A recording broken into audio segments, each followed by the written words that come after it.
po nating pag-aaralan yung aklat po ng Galatians. No?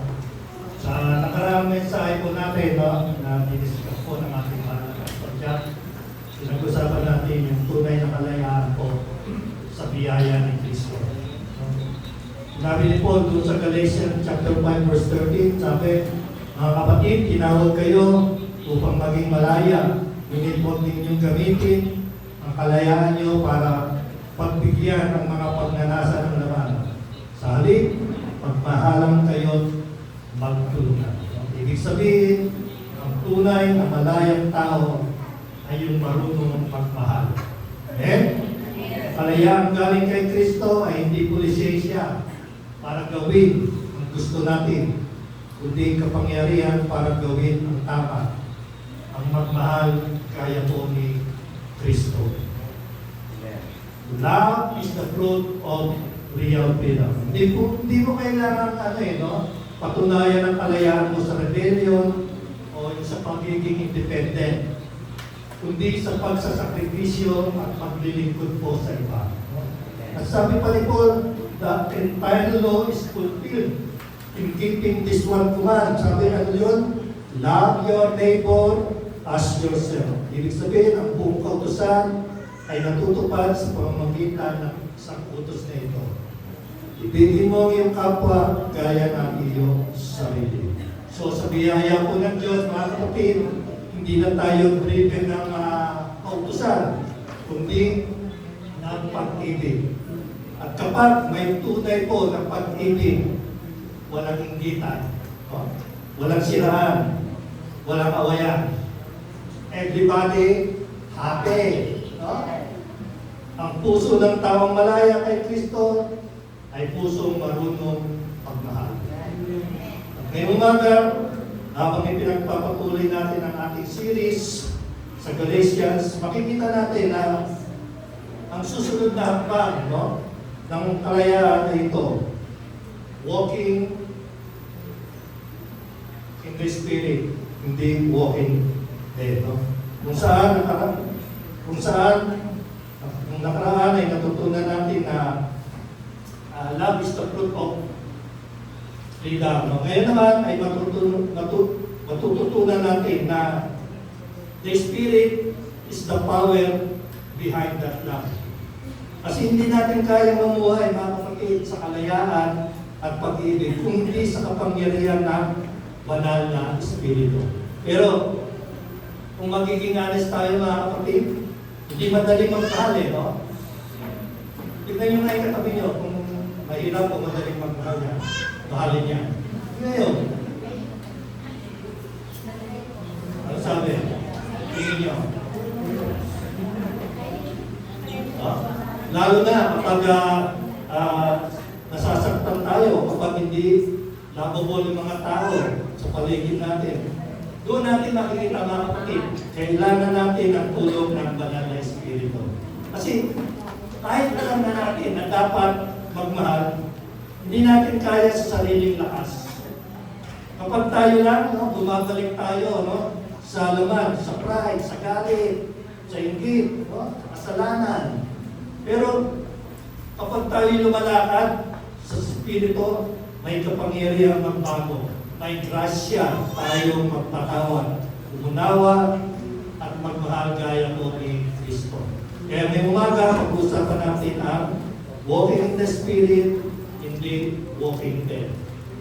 So, before we start sa ating pag-usapan, let's commit to the Lord. At tayo po muna ay manalangin. Lord, thank you so much for this beautiful day. Salamat sa opportunity na magsama-sama kami to listen and reflect sa iyong mayaman at mabiyayang salita.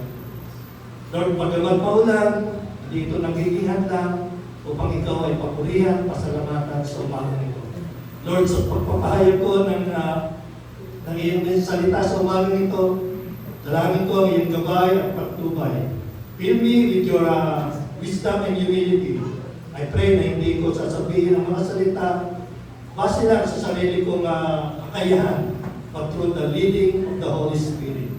May every word I speak glorify you and prepare din po Lord, the hearts of everyone who will listen.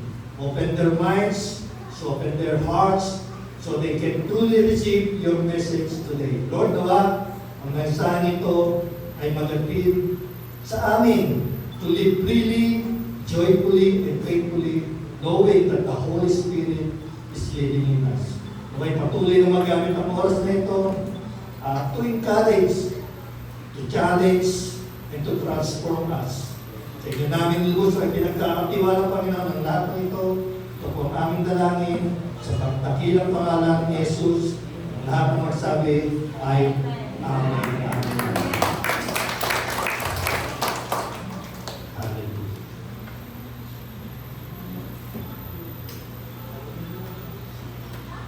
Natutuklasan natin, mga kapatid, kung paano mamuhay sa ilalim ng biyaya. Hindi bilang alipin ng laman, kundi bilang mga anak ng Diyos na pinupuno ng Espiritu. Dahil ang tunay na malayang tao ay hindi lang nagmamahal. Siya ay lumalakad sa Espiritu na nagbibigay po ng buhay. Nakapanood na po ba kayo ng mga pelikula ng zombies na? O yung The Walking Dead, no? Yung mga nilalang na gumagalaw, nakatayo, naglalakad, pero sa totoo lang, patay na, no? Nakapanood na po kayo yan, no? Right, lahat tayo, no? Walang buhay, yung walang direksyon, gumagalaw nga pero wala ng kaluluwa, no? Wala ng puso. Kung iisipin natin, no? Marami rin tao ngayon ang ganito. Buhay sa labas, kumikilos, nagtatrabaho, nagsisimba, nagmi-ministry, pero patay sa loob. Walang joy, walang peace, walang purpose. Sila ay mga walking dead. Hindi dahil hindi sila kumikilos, no? But because they move apart from the Spirit. Mga kapatid, posible pala na active sa church, pero spiritually dead. Posible na may ginagawa ka para sa Diyos, pero hindi galing sa Diyos. Naglilingkod ka, hindi dahil sa biyaya, kundi dahil sa pagpupumili. You live not by faith, but by faith. Kaya sabi ni Paul sa Galatians chapter 5 verse 16, kaya mamuhay kayo ng ayos sa nais ng banal na Espiritu, para hindi ninyo mapagbigyan ang pagnanasa ng laman sa mga iglesia dyan sa Galacia. Hindi niya sinabi, no? Try harder o discipline mo pa sarili mo. Kundi sabi niya, walk by the Spirit. Bakit? Kasi ang tunay na buhay Kristiyano ay hindi po self-power, kundi Spirit empowered. Ang paglakad sa Espiritu, mga kapatid, is not about trying harder, kundi tungkol sa mas malalim na pagtitiwala. Hindi ito tungkol sa kung gaano ka kabait, kundi gaano ka binago ng biyaya ng Diyos. Grace doesn't just forgive you. It also empowers you. Hindi lang nagpapatawad ang biyaya, nagbibigay kapangyarihan dito sa atin. Ito yung kapangyarihan ng biyaya, mga kapatid. Hindi lang ito naglilinis ng iyong nakaraan. Ito rin ang nagbibigay ng lakas para mamuhay sa bagong buhay ngayon. Kapag ikaw ay walking in the Spirit, ibig sabihin, you are living on. Namumuhay ka araw-araw na umaasa sa biyaya ng Diyos. Hindi sa lakas ng iyong sariling kalooban, kundi sa kapangyarihan niya. Kaya sabi ni Paul sa Galatians 2:20, ano sabi? Kung ako ay nabubuhay, hindi na ako nabubuhay, kundi si Kristo ang nabubuhay sa akin.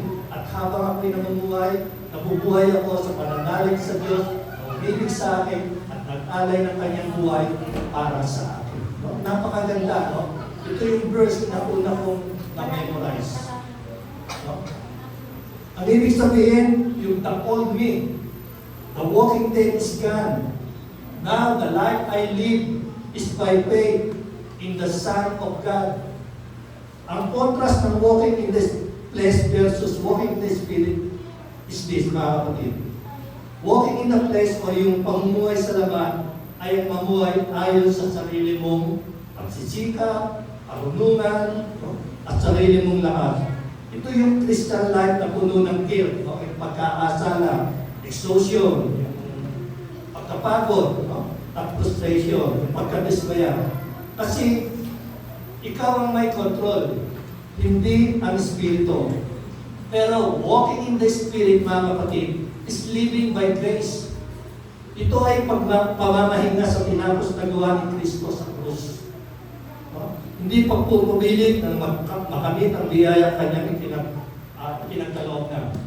Kaya nung sinabi niya, it is finished, doon sa John chapter 19, verse 13. Ang ibig sabihin, lahat ng kailangan para sa ating kaligtasan, mga kapatid, at katuwiran ay kanyang tinapos na.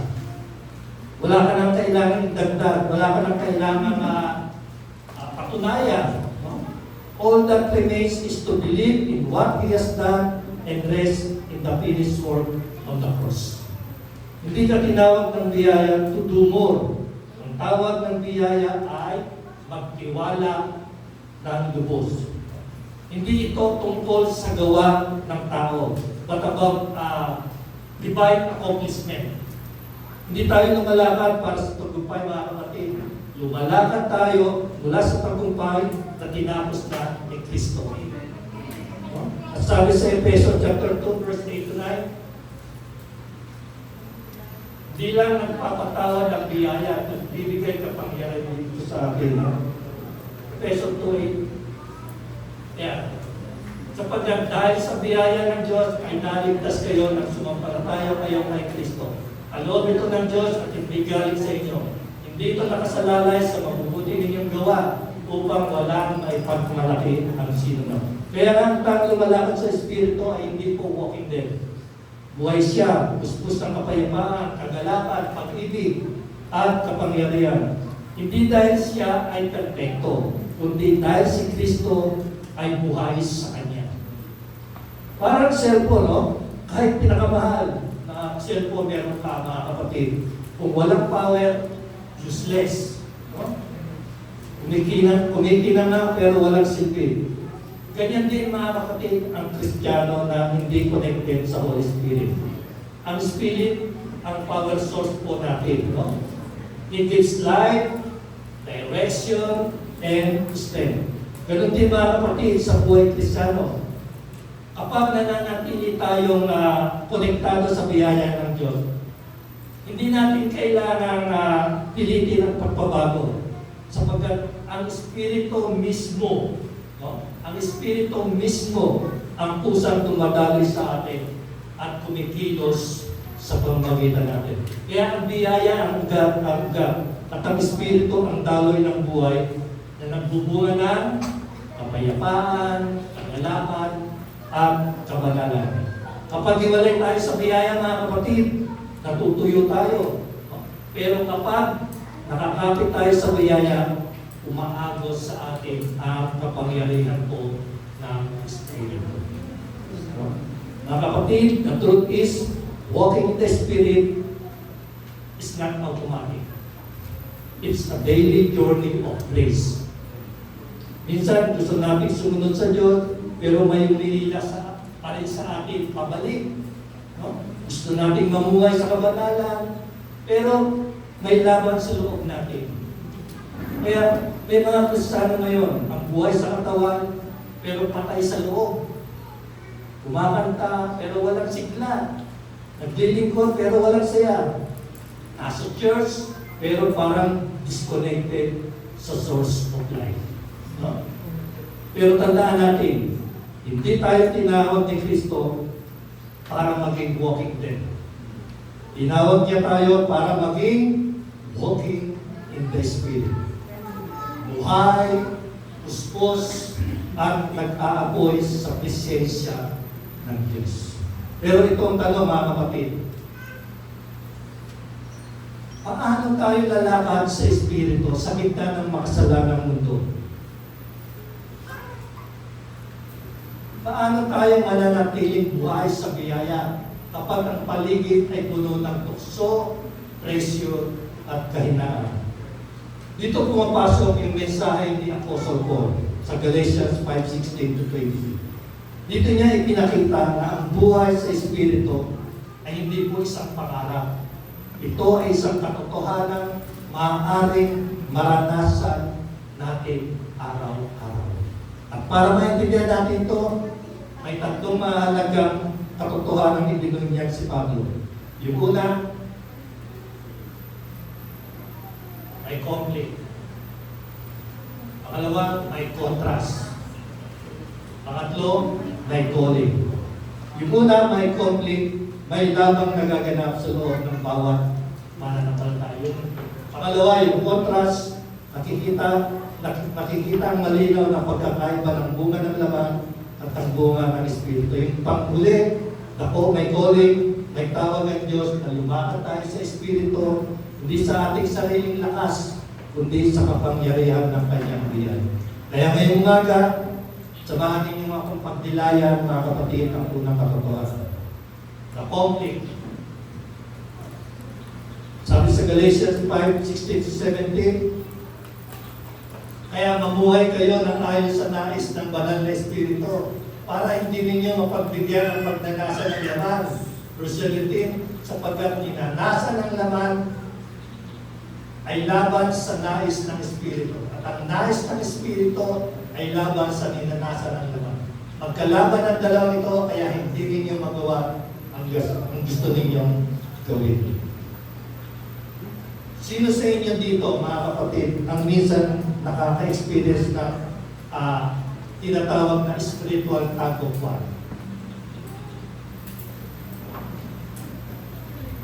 Yung gusto mong magbasa ng Bible, no? Pero sabi ng katawan mo, matulog ka muna, pahinga ka. O kaya gusto kong mag-pray, pero bigla kang tinatawag ng Netflix, ng ML, no? Ng TikTok. Nasa conflict, mga kapatid. No? May labanan sa loob. Hindi labanan ng zombies, no? Kundi labanan ng flesh versus spirit. Kaya nasabi ng title natin, Walking in the Spirit, hindi walking dead. Kasi may mga Kristiyano na buhay sa church, pero patay sa loob. They move, they sing, no? They serve, but not by the Spirit, but by the flesh. May mga Kristiyano na present sa simbahan, pero absent sa esensya.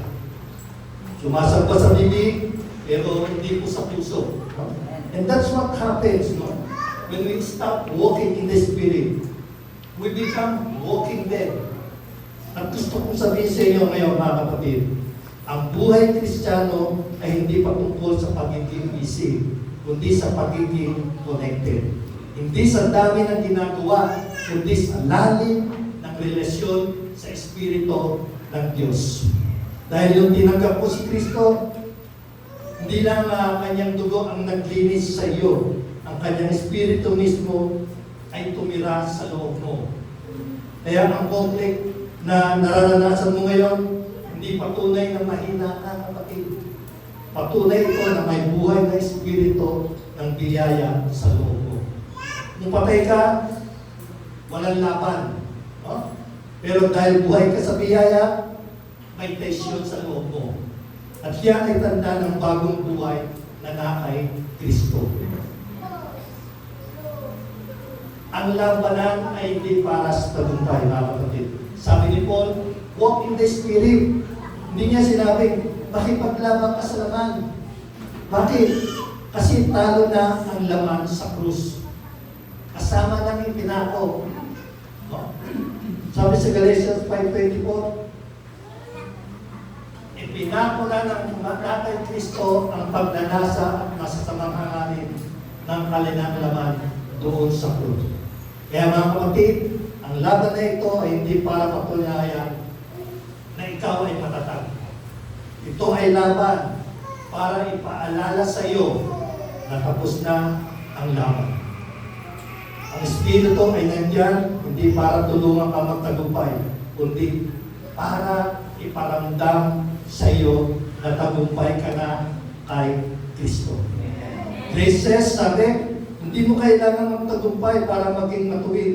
Matuwid ka na, kaya pwede kang dumaan sa tagumpay. Parang sundalo, no? Tapos na ang gera, pero nakakarinig pa rin ng putok, tumakbo pa rin sa doon sa kanilang trench. Yung trench na sinasabi, yun yung kublihan nila, no? Parang bumayo na malalim, no? Minsan ganun tayo, no?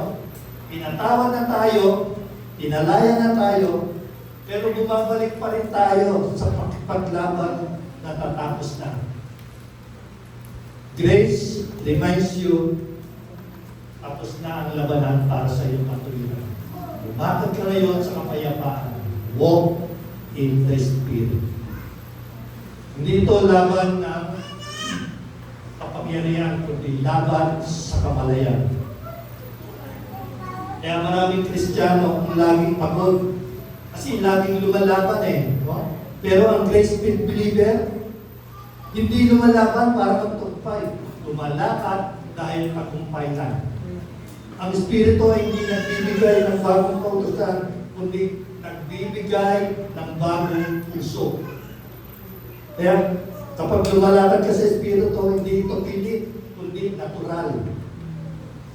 Ang biyaya ay hindi nagpipilit sa iyo na magpakitang gilas. Ang biyaya ang nagbibigay kapangyarihan sa iyo upang magbago ng tunay. Totoo ang conflict, mga kapatid, pero mas makapangyarihan ang biyaya. Yes, may struggle. Yes, minsan nakakainis kasi gusto mong gawin ng tama, pero parang hindi mo kaya. Pero good news, mga kapatid, hindi ikaw ang inaasahan ni God na gumawa nito. Ang Diyos ay hindi nagsabing, anak, gawin mo yan at tutulungan kita. Sabi niya, anak, tapos ko na. Ako ang gagawa sa iyo. That's the beauty of grace, mga kapatid. Yun yung kagandahan ng biyaya. Hindi mo kailangan magtagumpay sa sarili mong lakas. Ang role mo ay magtiwala. Ang role ng Espiritu ay magtagumpay sa loob mo. Kaya sabi sa Filipos chapter 2 verse 13, sapagkat ang Diyos ang siyang nagbibigay sa inyo ng pagnanais at kakayahan na sunod nyo ang kalooban niya. Kaya kapag may conflict, huwag kang matakot. Yakapin mo bilang patunay na buhay ka sa Diyos. Ang laman sumisigaw, pero ang Espiritu ay nananahan. At tandaan, ang biyaya palaging mas malakas kaysa sa laman. Pangalawa, the contrast. Sa unang point, nakita natin, ang conflict, ang laban ng laman at ng Espiritu. Pero ngayon, titingnan natin yung contrast. Ang malinaw ng pagkakaiba ng pamumuhay sa laman at pamumuhay sa Espiritu. At dito natin makikita yung tunay na tema ng biyaya. Yung pinalaya, buhay na may biyaya. Kaya ang biyaya ni Kristo ay hindi lang nagpalaya sa atin mula sa parusa ng kasalanan, kundi pinalaya tayo mula sa kapangyarihan ng laman. Ibig sabihin, hindi mo kailangan manatiling bihag ng dati mong sarili, no?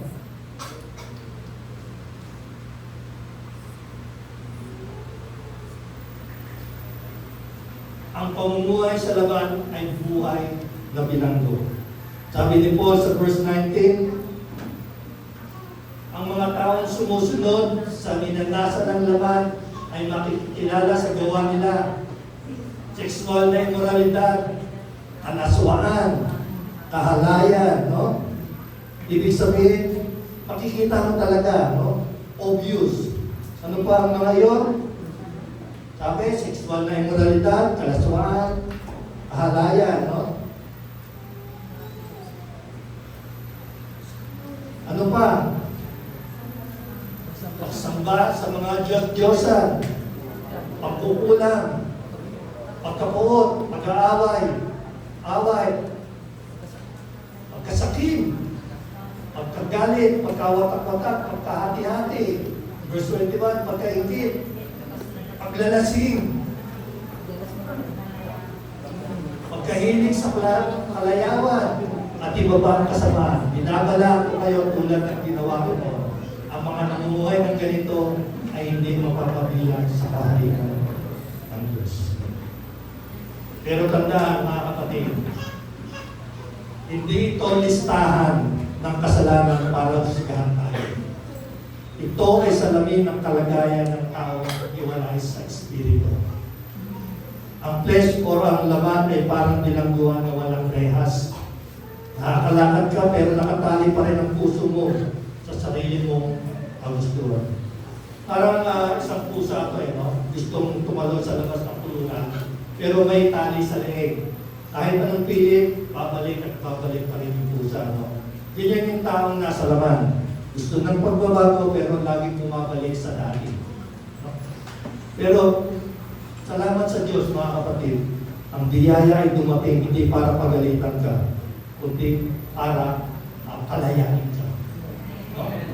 Napakaganda ng biyaya ng Panginoon. Ang pamumuhay sa Espiritu ay buhay na pinalayo. Sabi ni Paul sa verse 22, ngunit ito ang bunga makikita sa taong namumuhay sa kapangyarihan ng banal na Espiritu. Pag-ibig, kagalakan, kayaman, pagtitiis, kaputihan, pagdalo, katapatan, no?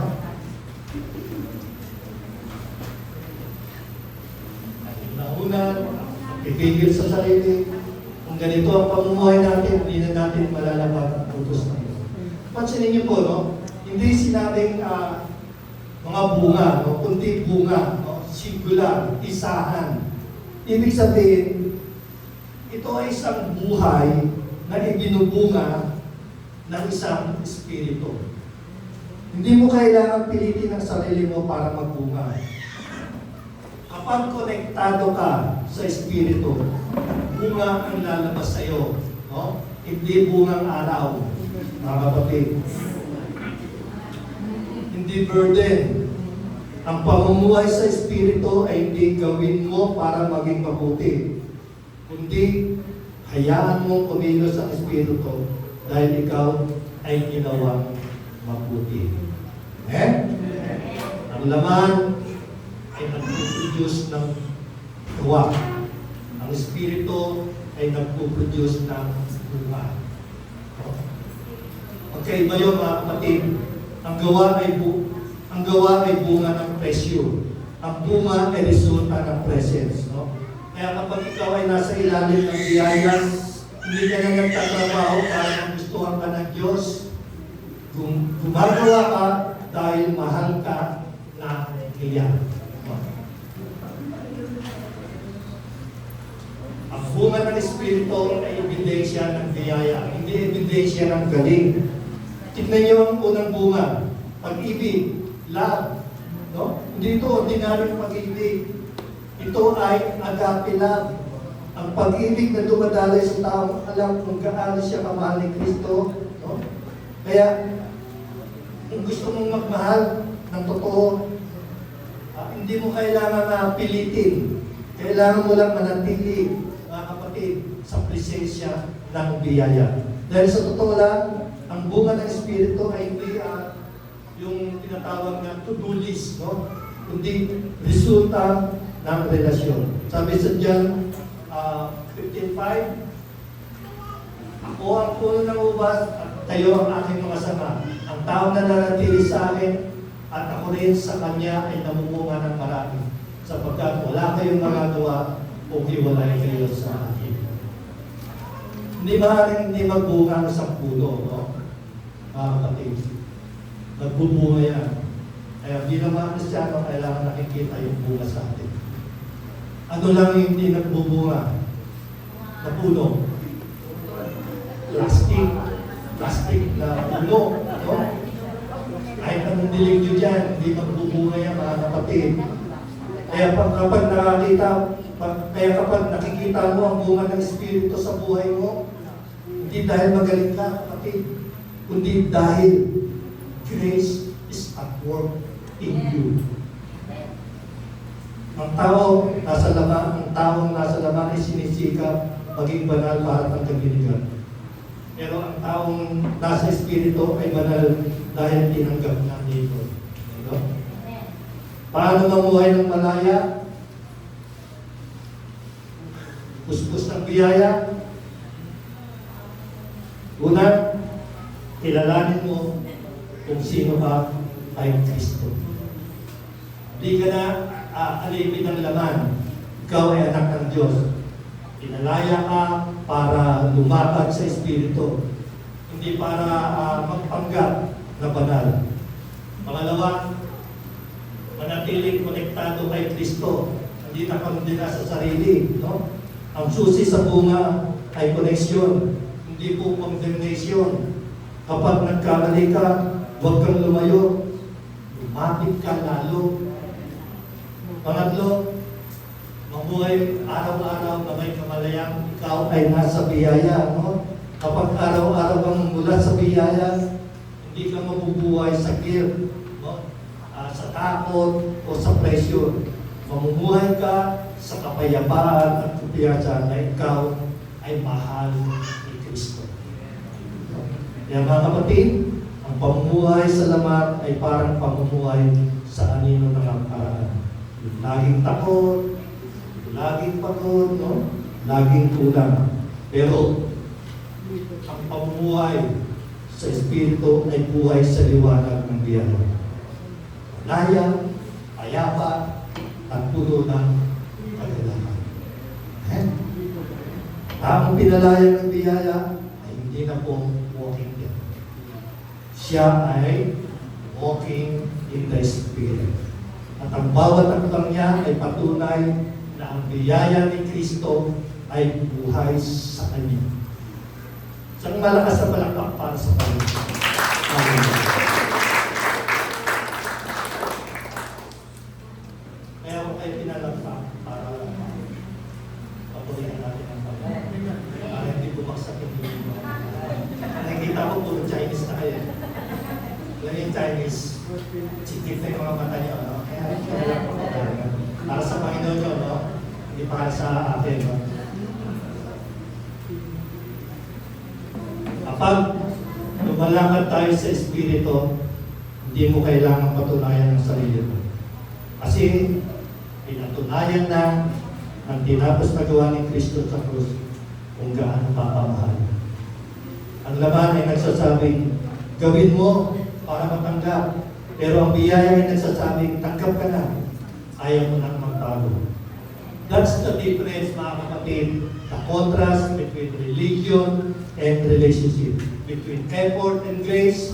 Between walking dead and walking alive in the Spirit. Matapos natin makita yung conflict, no? Ang laban ng laman at Espiritu, at ang contrast, ang pagkakaiba ng pamumuhay sa laman at sa Espiritu, ngayon ay pupunta tayo sa calling. No? Ang panawagan ng Diyos sa atin bilang mga pinalaya ng biyaya. Think of this, mga kapatid. May isang batang naglalakad, no? Kasama yung kanyang tatay. Hawak-hawak siya ng ama. Minsan natitiso, minsan nadadapa, minsan parang gusto nang upo kasi pagod na. Pero pansinin niyo, no? Yung tatay hindi naman nagagalit. No? Hindi niya sinasabing, ano ba yan, anak? Ilang beses ka nang nadadapa. Hindi rin niya itinutulak palayo at sinasabing, sige, maglakad ka mag-isa, no? Kung magaling ka. Hindi gano'n si tatay. Ang ginagawa niya, mas hinahawakan niya ng mahigpit ang kamay ng anak. At minsan pa nga, no, binubuhat pa, no? Mga kapatid, gano'n din ang ating Ama sa langit. Hindi niya hinihintay na maglakad ka ng perfecto. Hindi niya sinasabi, no, balikan mo ako pag di ka na natitiso. Hindi po. Ang gusto niya lang, mga kapatid, maglakad ka kasama siya. Kasi sa totoo lang, kahit madapa ka, kahit minsan lumiko ka sa maling direksyon, basta kasama mo siya, hindi ka mawawala. Amen?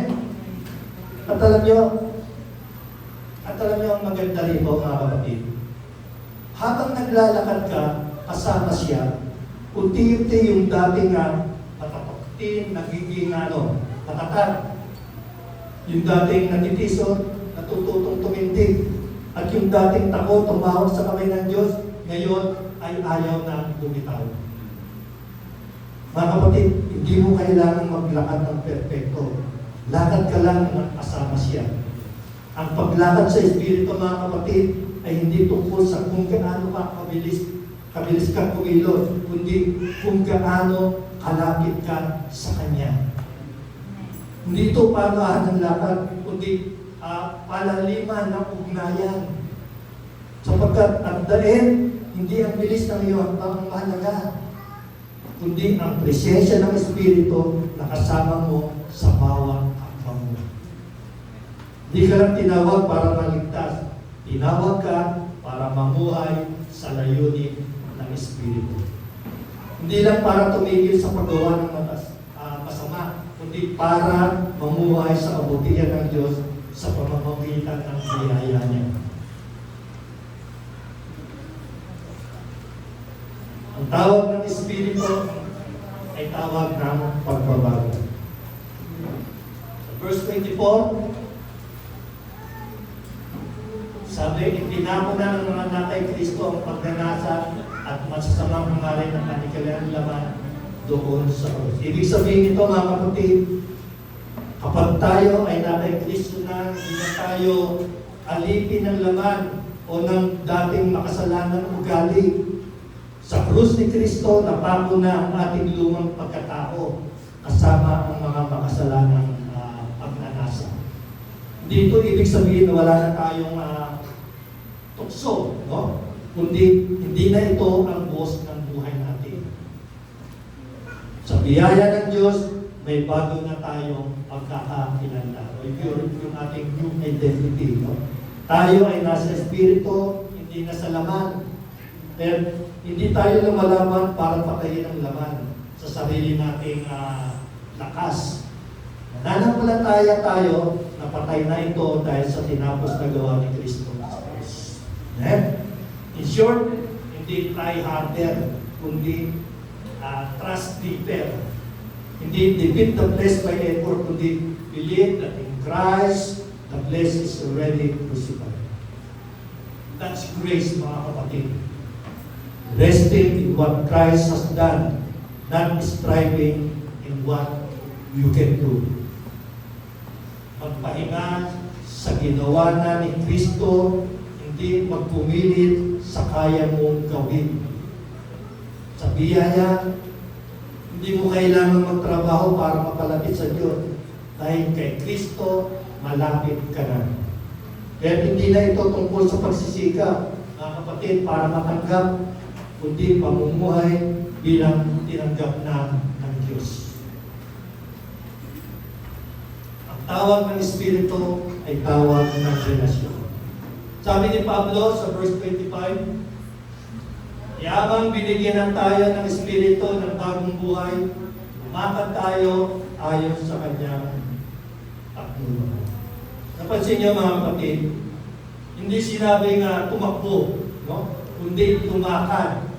Dahil ang Diyos ay hindi naghahanap ng performance, kundi partnership.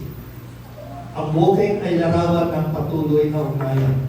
Ibig sabihin, no, bawat hakbang, bawat desisyon, bawat araw, kasama mo siya.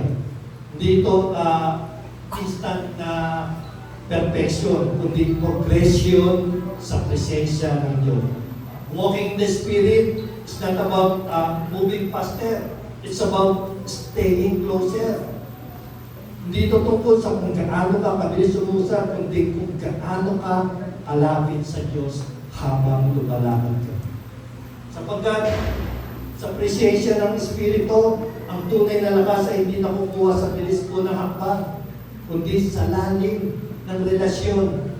Ang tawag ng Espiritu ay hindi maging mas religious, kundi mas relational. Bawat sandali ay para kaanyaya ng Diyos na sinasabi, anak, samahan mo ako dito. Ang Ang tawag ng Espiritu ay tawag ng pagkakaisa. Sabi ni Pablo sa verse 26, huwag maging mapagmataas, huwag nating galitin ang ating kapwa, at iwasan ang inggitan. Mga kapatid, pansinin ninyo, matapos ipaliwanag ni Pablo ang tungkol sa walking in the Spirit, bigla niyang binanggit ito. Sabi niya, let us not become conceited, no? Bakit kaya? Kasi minsan, kahit spiritual na tayo sa panlabas, pwede pa rin tayong maging proud sa sarili nating kabanalan. Ito yung tinatawag na subtle danger, no? Yung lalim, yung lihim na panganib, no? Ng mga taong lumalakad sa Espiritu. Minsan, hindi na nila namamalayan, no? Lumalakad na pala sila sa ego, yung pagmamalaki, o yung kayabangan. Ano pa sabi? Huwag galitin ang kapwa. Provoking one another. Ibig sabihin, hinahamon mo iba para mapatunayan na mas magaling ka. Parang sinasabi mo, tignan mo ako, mas marami akong ginagawa para kay Lord. Pero tandaan natin mga kapatid, walking in the Spirit is not competition. It is communion. No? Ang tunay na bunga ng Espiritu ay pagpapakumbaba, hindi pagyayabang. At sabi pa, iwasan ang inggitan, envying one another. Ito naman yung kabaliktaran. Kung ang pride ay nagsasabi, mas magaling ako sa iyo, ang inggit naman ay nagsasabi, sana ako rin katulad mo. Parehong nakasentro sa sarili, hindi sa Espiritu. Kapag puno ka ng Espiritu, hindi ka na nagkukumpit. No? Hindi ka naiinggit. Kasi alam mong, you are already complete in Christ.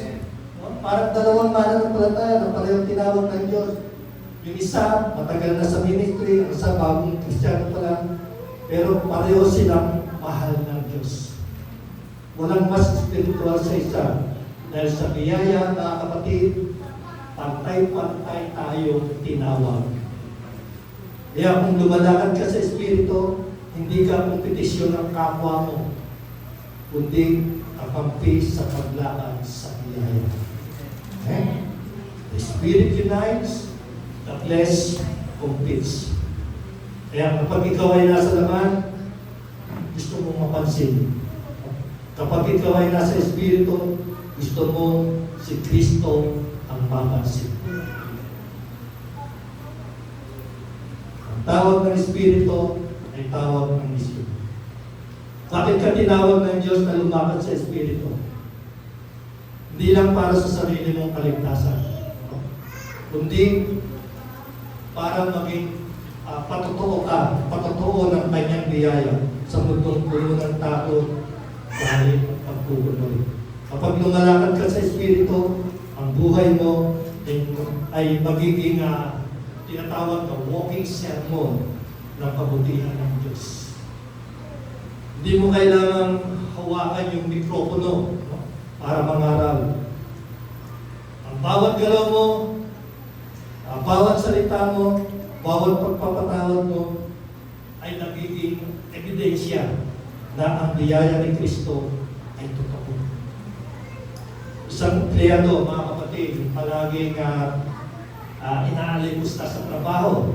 Pero sa halip na gumanti, patuloy siyang mabait, no? At matyaga.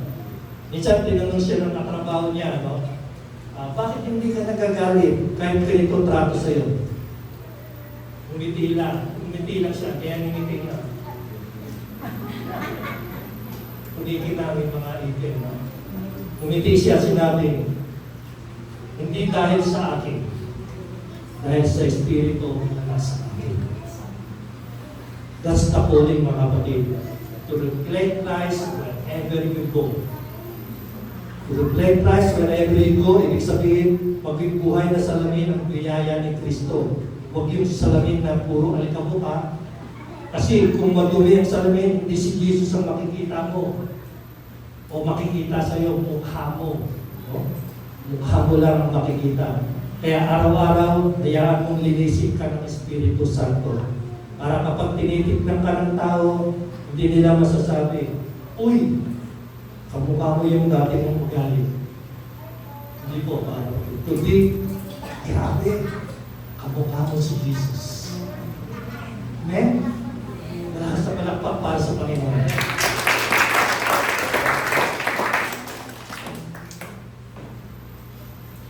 Kapatid, hindi ka na walking dead. Dati, lumalakad ka sa takot, sa guilt, at sa sariling lakas. Pero ngayon, lumalakad ka na sa biyaya ng Diyos.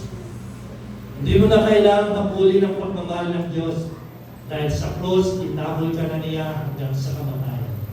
At nang siya'y mabuhay muli, binigyan ka niya ng bagong buhay, buhay na hindi nakatali sa nakaraan, kundi nakaugat sa presensya ng Espiritu. Kaya kapag ikaw ay dadapa, huwag mong sabihin, talo ko. Sabihin mo, anak, ako ay anak ng Diyos. Inalaya ng biyaya at tinawag para lumakad. Hindi ka lumalakad para magustuhan ng Diyos. Lumalakad ka dahil gusto ka na niya. Mahal ka na niya at tinanggap ka na niya. Hindi ka lumalakad para makamit ang tagumpay. Lumalakad ka mula sa tagumpay na ginawa niya sa krus. Ang laman ay nagdadala ng pagkabalisa. Ngunit ang Espiritu ay nagdadala ng kapayapaan. Ang laman ay nagtutulak ng kompetisyon. Ngunit ang Espiritu ay nagtutulak ng pakikipagkaisa. Ang laman ay gumagawa para mabuhay. Ngunit ang Espiritu ay kumikilos dahil buhay ka.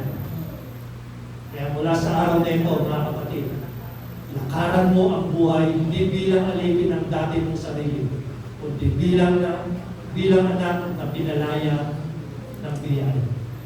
Bakit ka sa Espiritu at hayaang masilayan ng mundo kung gaano ang kapangyarihan ang biyaya ng Diyos sa isang buhay na binago. Amen?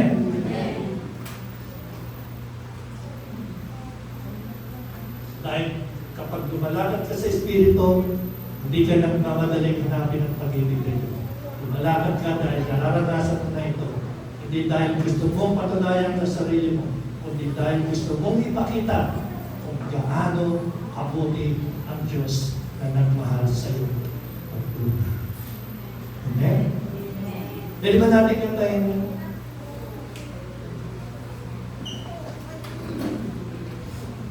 Pero lang tayo ulit ang pagkalunan.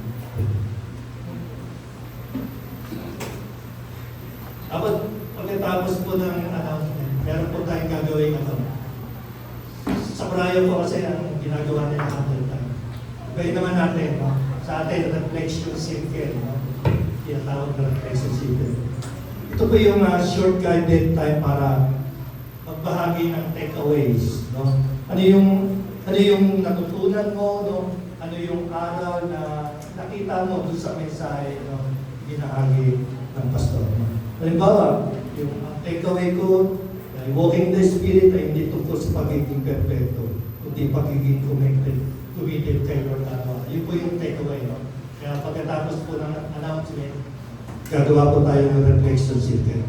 Grupo na lang po tayo. Siguro, 6 na members sa isang grupo lang. No?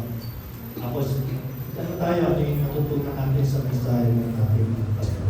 Okay? So, let's see. Tayo po tayo.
Maraming salamat sa iyong presensya na aming naramdaman sa oras na ito.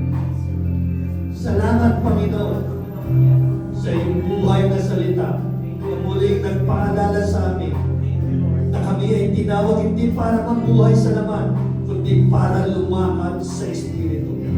Salamat sa biyayang nagtuturo at nagbabago sa amin araw-araw. Panginoon, inaamin namin, madalas kaming nadadapa ng aming nadadala ng aming emosyon, ng aming laman, ng aming mga kainaan. Minsan gusto namin magpatawad, pero hirap kami. Minsan gusto namin magbago, pero parang paulit-ulit ang pagkakamali. Pero salamat o Diyos, dahil sa biyaya mo, hindi kami kailangang maglakad na parang patay, dahil ikaw ang Espiritu ng buhay na nananahan sa amin. Naway bilang mga anak mo, hindi lang kami basta magsasabi ng Kristiyano ko, kundi mga anak mo na nakikita ang bunga ng Espiritu sa bawat kilos at salita. Naway ang aming pag-ibig ay maging totoo, ang aming kagalakan ay hindi nakabase sa sitwasyon, ang aming kapayapaan ay hindi naayon sa paligid, kundi sa iyong presensya. Naway patuloy kaming maging matiisin kapag sinusubok, maging mabuti kahit sa mga hindi mabuti sa amin, maging tapat kahit walang nakakita, maging mahinahon kahit kami ay nasasaktan, at maging mapagpigil kahit kaya namin kumapti. Father God, we thank you dahil hindi mo kami tinawag para maglakad sa laman, kundi para maglakad sa Espiritu, sa biyaya, sa katotohanan, at sa pag-ibig ni Kristo. Naway patuloy kaming mamuhay araw-araw na konektado sa iyo. Hindi sa pagkondena na bawat hakbang natin ay patunay ng kapangyarihan ng iyong biyaya. Na bawat salita namin ay patotoo ng iyong kabutihan, at sa bawat kilos namin ay magbigay ng kalawalhatian. Ito ang aming dalangin sa pangalan ng aming Panginoon at tagapagligtas na si Jesus. Ang lahat ng sabi ay Amen. Amen.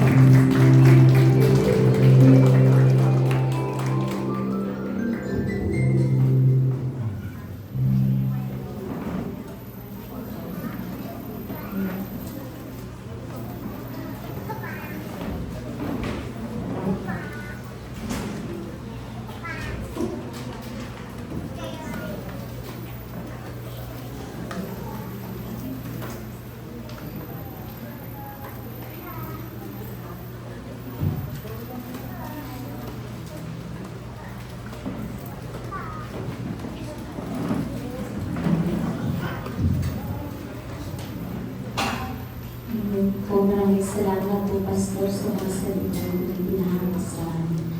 Sa umagang ito po ay pupunta na tayo sa ating mga kaloob para sa gawain na ito. Bago po ang lahat, may babahagi po muna ako ng verse. Sa Galatians chapter 3, verse 10. Dalhin ninyo ng buong buo ang inyong mga ikasampung bahagi sa tahanan ng Diyos upang matugunan ang pangangailangan sa ating tahanan. Subukin ninyo ako sa bagay na ito kung hindi ko buksan ang mga bintana ng langit at ibuhos sa inyo ang masaganang pagpapala. Amen. Sa umagang ito po, hinahamon po tayo ng ating Panginoong Hesus na kung ano mang mayroon tayong pagpapala ay patuloy natin ipagkatiwala sa pangalan niya. At isa po itong pagpapakita sa ating Panginoon ng pagpapasalamat at pagpupuri sa kanyang kabutihan. Samahan po niyo po akong ipanalangin ating mga kaloob. Ama, maraming salamat po Panginoon sa oras na ito, Lord. Salamat po sa mga buhay, Lord, sa mga pusong patuloy mo at pinaparanas sa aming Panginoon na bukas palad, Panginoon. At may kasayahan, Panginoon, na nagbibigay. Maraming salamat po, O Lord. Maraming salamat po, Panginoon, dahil sa mga pagpapalang ito, Panginoon, nararanasan namin, Panginoon, na magkaroon ng kagalakan ng aming mga puso.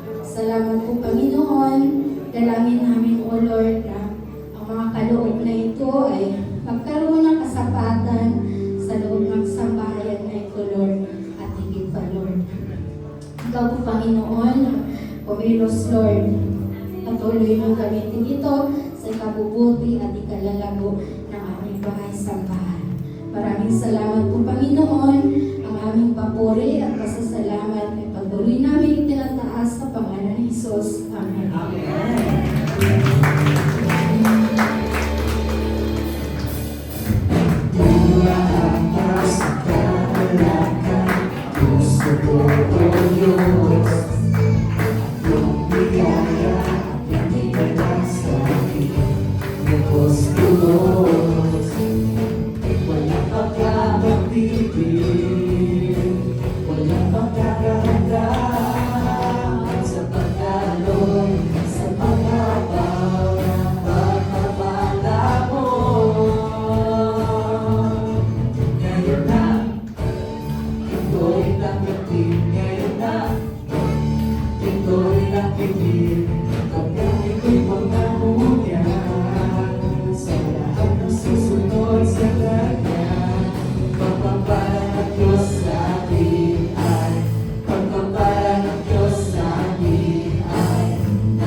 Blessed Sunday po sa bawat isa. Bakit hindi mo natin balikin ang ating mga kapatid?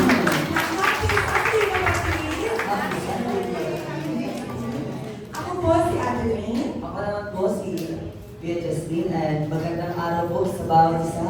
We are so glad to see you all your bright and joyful faces today.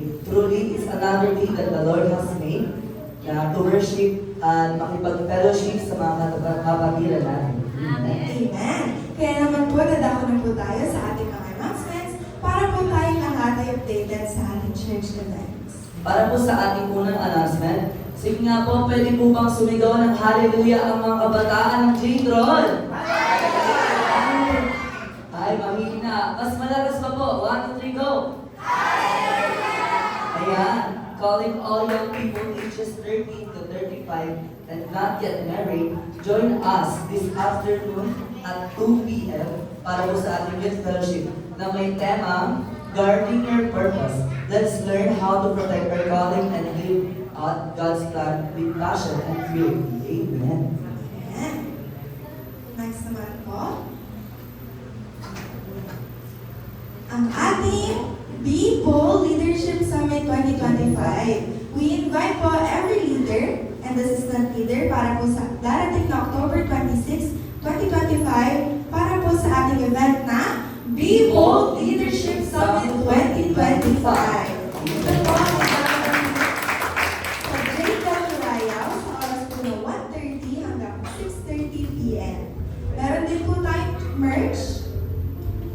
Yan po. At ito po ay open sa lahat. Meron po tayong t-shirt na nagkakost po ng 300 pesos, jacket po na 750, and ang bucket hat po ay 350 pesos. At kung willing po kayo mag-sell outside the church, and kung meron pa po kayong mga katanungan, ay mag-approach na po tayo kay Sister May and kay Sister May. Ayan, next naman po ay ating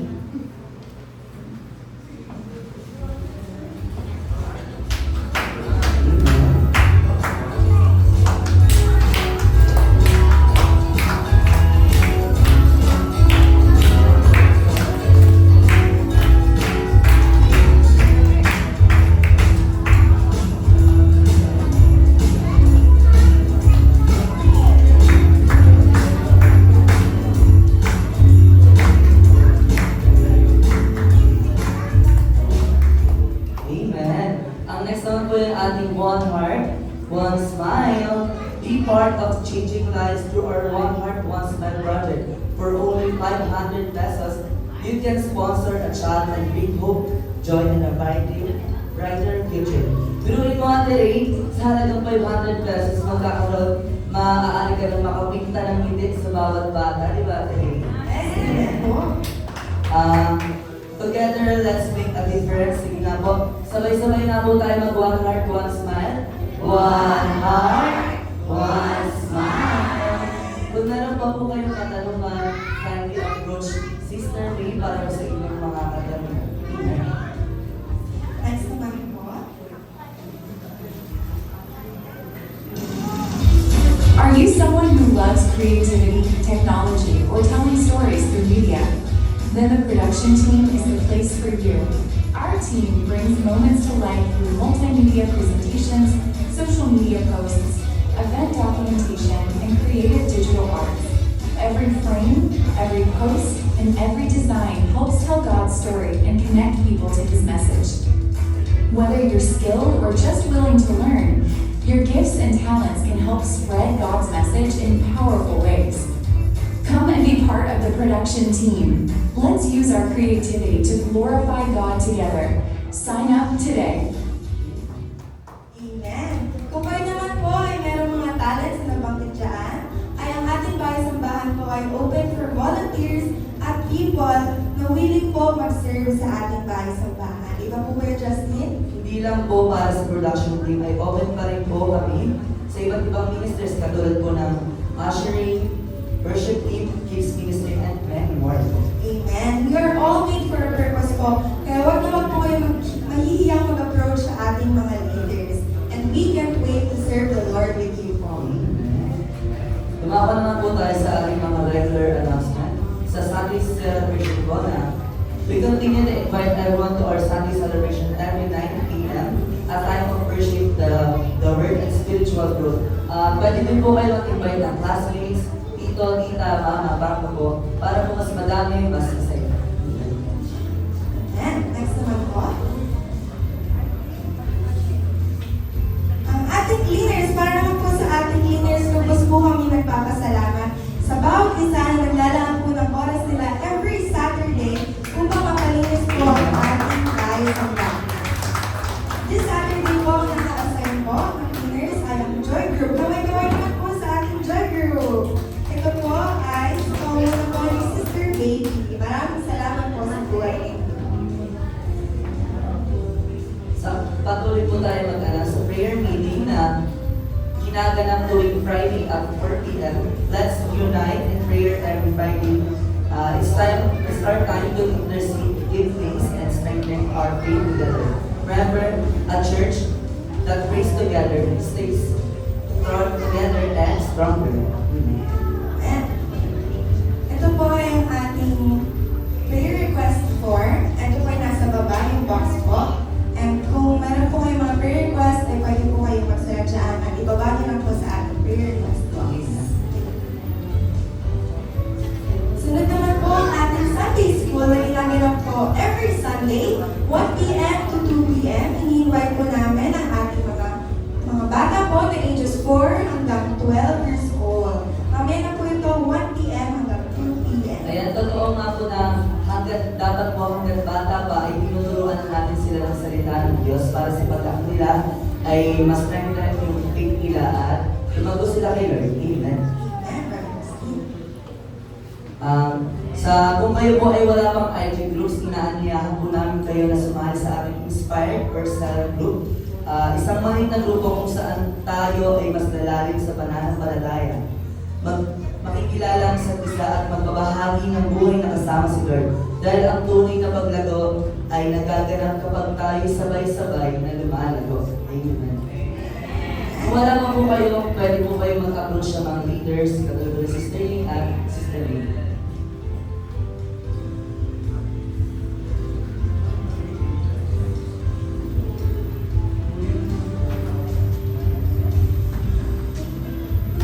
Last but not the least po, sa ating mga bagong dalo, ay buong puso po namin kayong welcome dito sa ating Amen. Tinatawagan po namin sa harap si Sister Shira Marie Lavandero, At si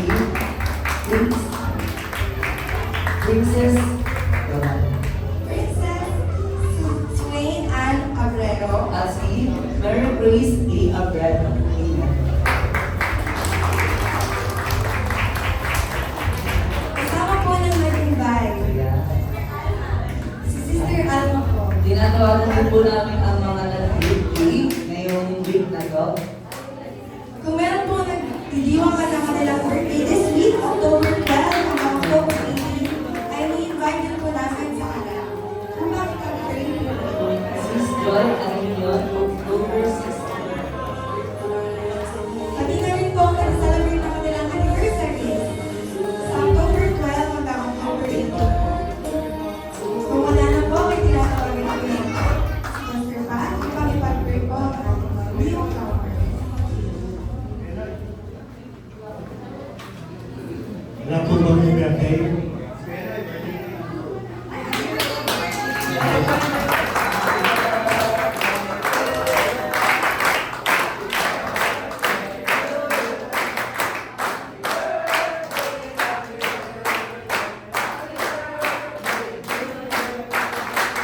Ano si Kuya, nahihiya siya eh. Nahihiya siya, hihiyain kayo. Kasi marami kayo. Kunti lang hihiyain niya mamaya. Kasi kunti lang kayo tayo. Tama ba? Sige po, patuloy po natin ituloy yung ating kamay sa ating kapatid na nagdaos at sa mga bago nating mga kasama. Lord, we thank you for this day. Salamat po sa mga bagong dumalo sa bagong ito. We pray na maramdaman nila ang iyong love, ang iyong presence, at ang kagalakan ng pagiging bahagi ng iyong pamilya. Lord, nawa dito yung una at uli nilang pagpunta rito sa bahay sa banan. Pagkus, Lord, patuloy sila, O Lord, na magkaroon ng kauhawan na sa pakikinig ng iyong mabuting balita. Patuloy din namin itinataas sa mga kapatid namin na nagdaos at magdaraos ng kanilang arawan. This month of October, patuloy na maranasan nila ang pagpapala ng good health, guidance, and a deeper walk with you. Naway patuloy na makita sa kanilang buhay yung biyaya at kabutihan. In Jesus' name we pray. Amen. Amen. Welcome po sa Jesus na River of Life.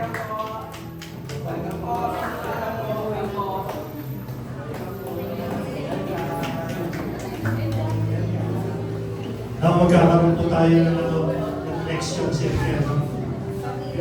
Pag-uusapan, magtatanungan lang tayo kung ano yung natutunan natin sa ating mensahe. Anim-anim lang tayo para hindi. Sige po, bibigyan ko lang po kayo ng 10 to 15 minutes.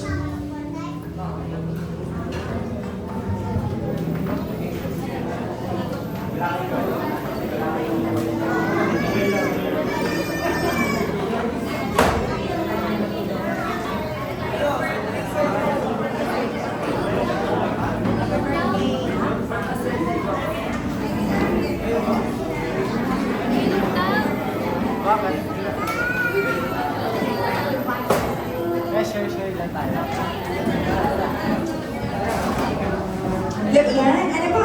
We can form a circle, anim-anim po sa isang grupo. Siguro hilingin na lang natin yung leaders kung matututukan natin yung mga circle natin. Sige po. Yan. Sa likod po, form a circle, 6 na tao per circle. Yan. Sige po. And then, bibigyan na tayo ng pastor na 10 to 15 minutes. Yan. 10 minutes siguro para makapag-share ng takeaways.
Pero meron ka lang kahit pa paano, nagpapauwi sa iyo.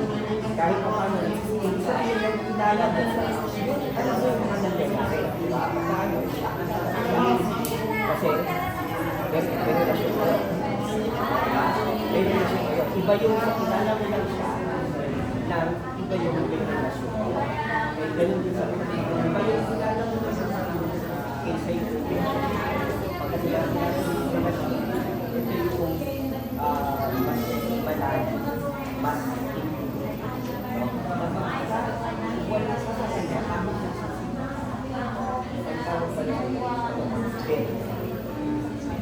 wala, so, kanino mo makakuhay sa pamamagitan ng parang kasi kasi dahil hindi mo magkakakilaan yung tao na kaya kasi hindi lang kaya nakikita may mga hindi ko kailangan pagka-research ako power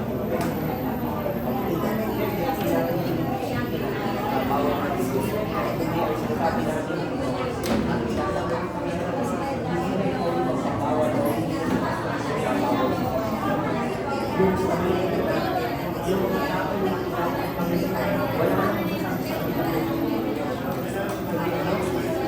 sa sarili mo na yung spirit mo na nasa iyo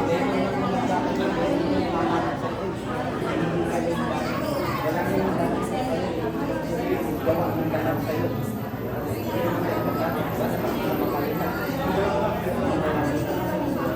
pero madali lang kayo gumasya pagkakakilala mo yan ang naman ito na inirasan natin nananaman sila sa akin ako dati ako hindi ka sa ay ko ang nagdahilan sa araw-araw there's no bakit nagbago yung sarili mo? May nagbago lang sa Bible. Sa kumisan sa mga paalam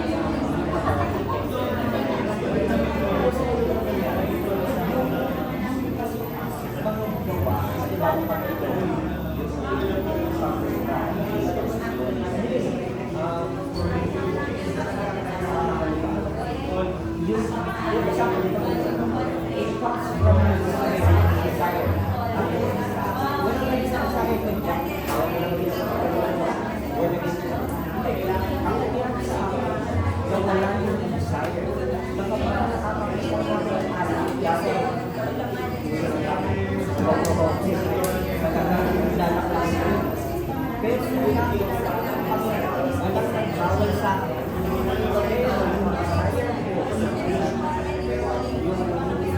Yung sa kasama sa laslas ba? Pagka nakakaroon sa sinipang sumasakta, dati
Pagpalain nawa tayo ng Panginoon, tuloy na ipakita nawa ng Panginoon ang kanyang kabutihan at awa sa bawat isa sa atin.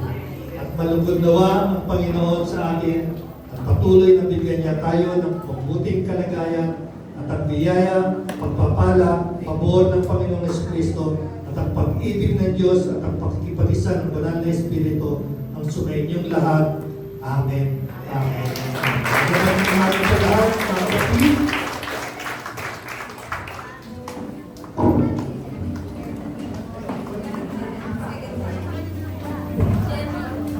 Uy, there's more po. Maaari po tayo magsubo sa ating aming naupo. Wait, there's more. Ngayong buwan, ating ipinagdiriwang ang Pastor's Appreciation Month. Isang espesyal na pagkakataon upang kinalagi at pasalamatan ang bawat lingkod ng Diyos na patuloy na nagbibigay ng kanilang oras, lakas at puso sa kanyang gawain. Sa likod ng bawat mensaheng nagbibigay buhay, sa bawat panalangin nag-aahing ng bagong pag-asa, at sa bawat pag-aaral na nagtuturo ng katotohanan ay naroon ang ating mga pastor. Palakpakan mo natin sila. Mayroon po kami kunting handog na awit para po sa ating mga pastor.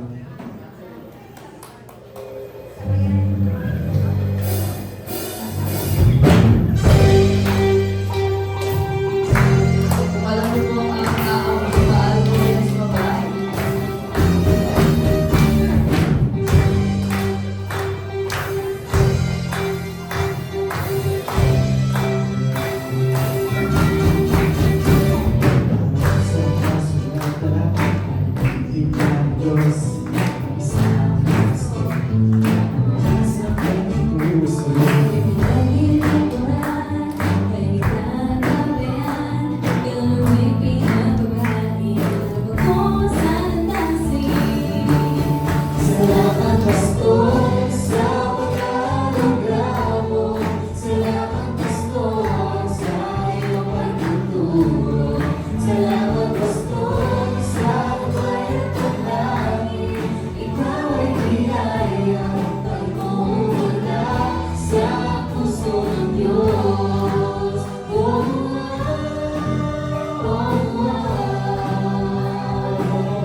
Happy Pastors Appreciation Month!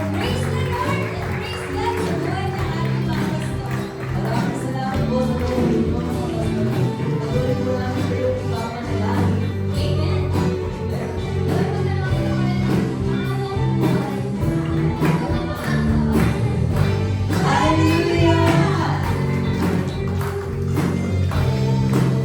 Sabay-sabay po natin kami na. Salamat, Pastor. Salamat, Pastor!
May I call for Kuya Loli to pray the pastors?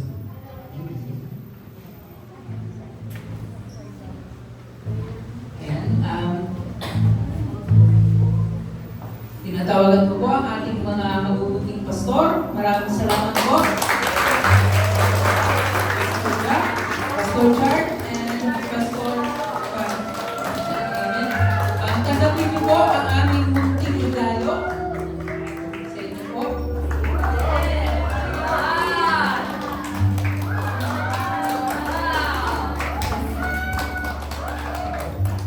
Ayan. Iba na lang po natin ang ating mga pastor. Let's lay our hands po to them and take time to pray po. Amen. Please Lord, maraming salamat po Panginoon.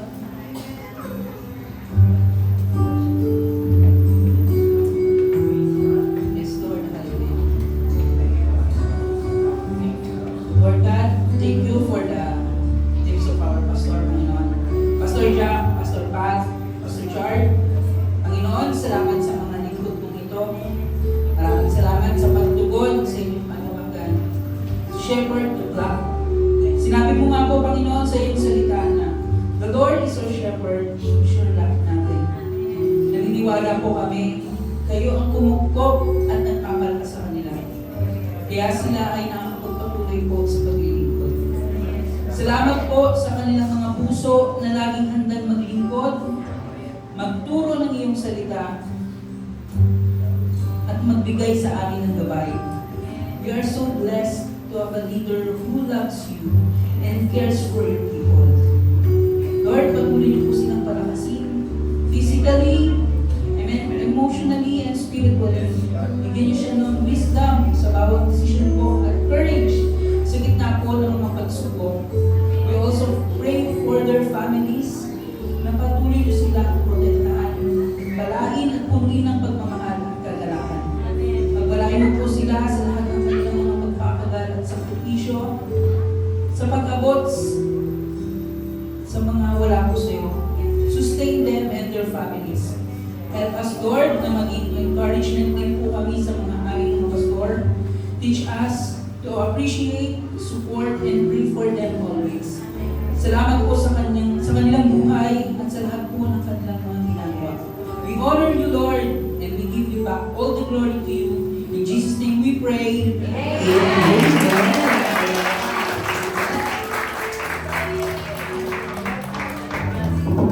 Thank you po, Pastor.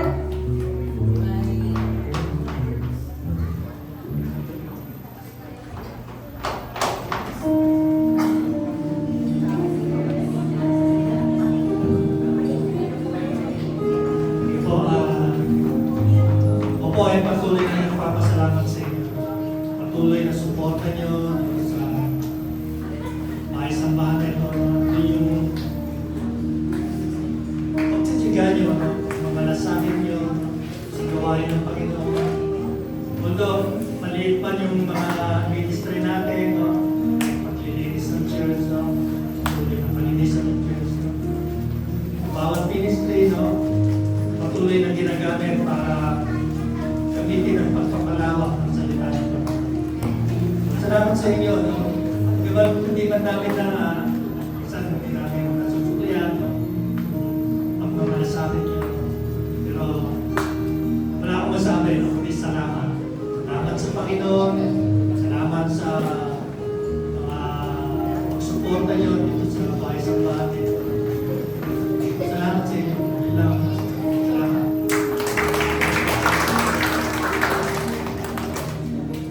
On behalf of the whole J-Troll pastor and kasama ng mga may bahay namin, kami po ay nagpapasalamat po sa Panginoon dahil kung hindi dahil sa Kanya, hindi naman din kami makakapagpatuloy. Dahil lamang lahat ito sa biyaya ng Diyos. Tunay nga na there is no higher calling kundi yung pagkatawag na bilang pastor. Maraming para sa iba, this is a lowly trabaho or parang walang kapuluhan. Pero para sa amin na nakita ang biyaya ng Panginoon, wala nang ibang masipigil pa kundi yung tawagin para maglingkod para sa Panginoon.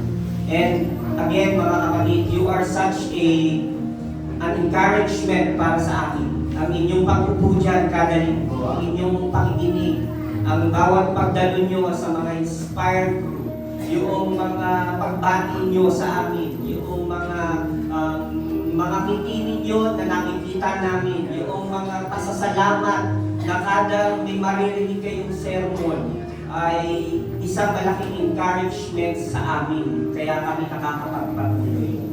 Hindi man kami laging nariyan para sa inyo, kapag tawagin nyo, Pastor, kailangan po namin ng ganito.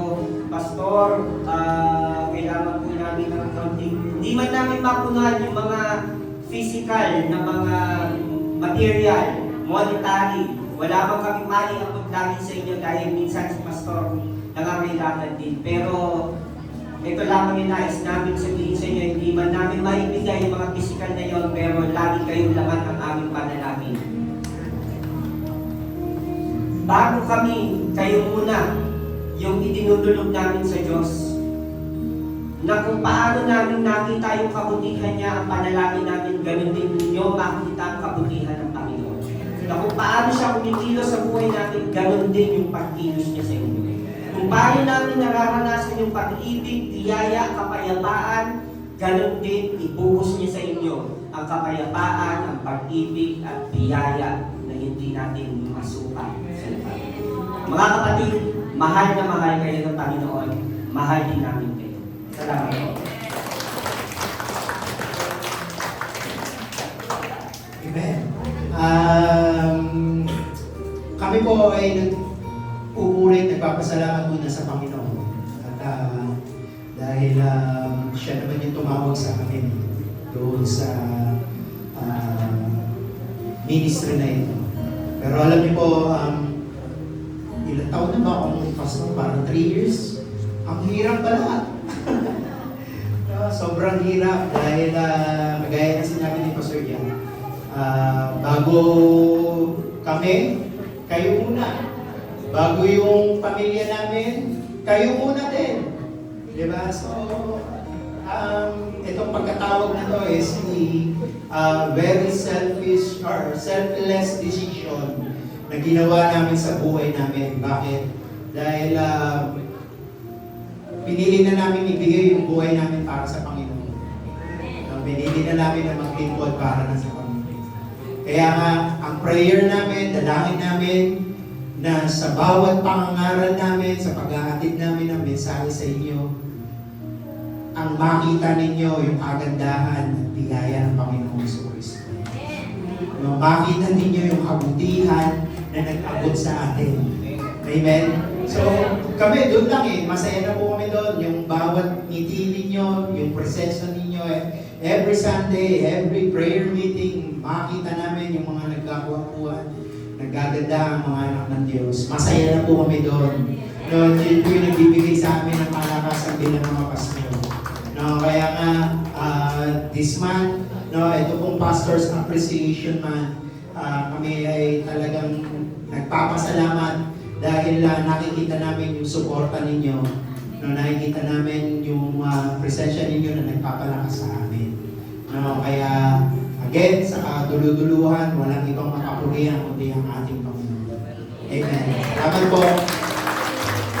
Amen. Again, we love you and we want to thank po lahat ng mga nagpadala ng pag-ibig sa ating mga pastor. And they will also receive a free vibes massage together with their wives, valid until December 2025. Once again, 1, 2, 3. Happy Pastor's Appreciation Month! We love you! Happy Sunday mga kapatid. Tapos na po ang ating gawain. Next week po, sama-sama ulit tayo sa ating Family Day. Meron po tayong lunch here. You can bring food to share. Yan. Ang bawat pamilya aaaring makapag-abot, makapagdala para sana sali po tayo next week. Happy Sunday!